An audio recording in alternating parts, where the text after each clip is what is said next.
እነዚህን 5 ምግቦች በትክክል ከተመገብ የስብ መቀነስ ጉዞውን ሊያግዙ ይችላሉ ይላል ሳይንስ። አምስተኛውን ደግሞ ብዙዎቻችሁ አትገምቱትም። አንደኛው እንቁላል ነው። እንቁላል በፕሮቲን የበለጸገ ስለሆነና ኮሊን የተባለ ጠቃሚ ንጥረ ነገር በውስጡ በመያዙ በሆድና ጉበት አካባቢ የተከማቸ ስብን ለማቅለጥና ለመሰባበር ሐሞትን በከፍተኛ ሁኔታ እንዲመረትና እንዲለቀቅ ያደርጋል። በተጨማሪም ለረጅም ጊዜ እንዳንራብ ይረዳናል። በክብደት መቀነስ ወቅትም ጡንቻችንን ለመጠበቅ እንደዚሁ። ሁለተኛው ብሮኮሊ ነው።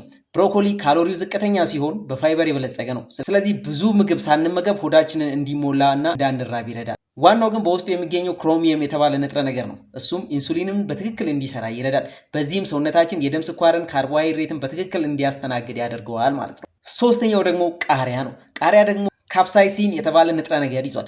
እንዲያቃጥልና አልፎ አልፎ የሰውነታችንን የሙቀት መጠን በመጨመር ላበላብ የሚያደርገን ነገር ማለት ነው። ይህም የሰውነታችንን የኃይል አጠቃቀም ወይም ደግሞ ሜታቦሊዝም በትንሹም ቢሆን ሊጨምር እንደሚችል ሳይንስ ይናገራል።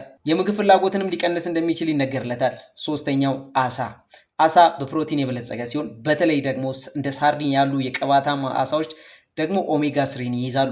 ፕሮቲን የጥጋብ ስሜትን ለመጨመር፣ ጡንቻን ለመጠበቅ ይረዳል። አምስተኛው እንጆሪዎች ወይንም ደግሞ ቤሪስ ናቸው። ቤሪስ ወይንም ደግሞ እንጆሪዎች ካሎሪያቸው በአንጻራዊነት ዝቅተኛ ሲሆን ፋይበርና አንቲኦክሲደንትን በውስጣቸው ይዘዋል። ጣፋጭ ነገር ስንፈልግ ከፍተኛ ካሎሪ ያለውን ጣፋጭ ምግብ ለመተካት ጥሩ ምርጫ ናቸው። እነዚህም ምግቦች በቀጥታ ስብን አያቀብጡም፣ ነገር ግን በተመጣጣኝ አመጋገብ ውስጥ ቢካተቱ የስብ መቀነስን ሊደግፉ ይችላሉ ብዬ ነው ያቀረብኩላችሁ። ስለ መሰረታዊ የአመጋገብ የሆርሞን ችግርና መዘዞቹ እንዲሁም ደግሞ ስፖርታዊ እንቅስቃሴዎችን ማወቅ ከፈለጋችሁ ከባዮ ላይ መጽሐፉን ቼክ ማድረጋችሁን አትርሱ።